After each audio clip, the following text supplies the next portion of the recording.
এই মুহূর্তে চট্টগ্রামের অক্সিজেন এলাকায় আছেন সহকর্মী শফিকুল আলম। সরাসরি যাব তার কাছে। শফিক,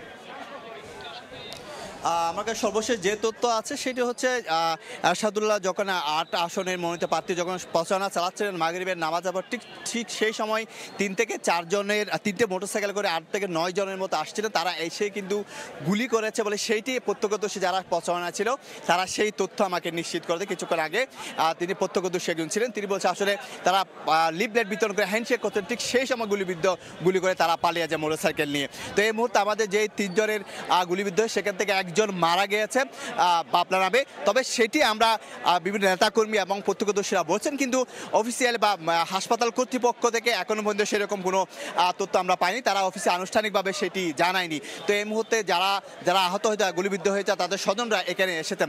আপনাকে জানিয়ে রাখি, এই যে মনোনয়ন পাওয়ার পর বিএনপি নেতাকর্মীরা কিন্তু গণসংযোগ করার জন্য বিভিন্ন মাঠে নেমে পড়েছে এবং বিভিন্ন জায়গায় তারা প্রচারণা চালাচ্ছে আজকে সারাদিন, এবং গতকালও কিন্তু তারা প্রচারণা চালাচ্ছে। এই মুহূর্তে আমরা যারা গুলিবিদ্ধ হয়েছে তাদের স্বজনদেরকে আমরা দেখতে পাচ্ছি, তারা কিন্তু কান্নাকাটি করছেন বা কান্নায় ভেঙে পড়ছেন, এবং তাদের স্বজনরা কিন্তু তারা এই বিষয়টা আমাদেরকে জানিয়েছেন যে আসলে মোটরসাইকেল নিয়ে ৩ থেকে ৪ জন এসে কিন্তু ৩-৪টে মোটরসাইকেল এসে নিয়ে তারা গুলি করে বলে আমরা সেটি জানতে পেরেছি।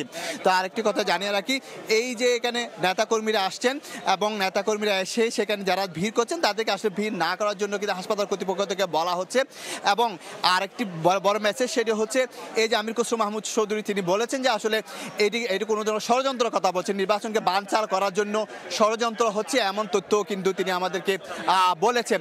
এবং নেতাকর্মীরা দূর দূরান্ত থেকে চট্টগ্রামে যেহেতু 10টি আসনে মনোনয়ন দেওয়া হয়েছে, এটি 8 নম্বর আসনের বিএনপির মনোনীত প্রার্থী এরশাদুল্লাহ, এবং তিনি কিন্তু গতকালও ওখানে প্রচারণা করেছেন তার বাসায় চট্টগ্রাম মেডিকেলের পাশে, এবং আজকেও কিন্তু বিকেল থেকে তিনি প্রচারণা চালাচ্ছেন।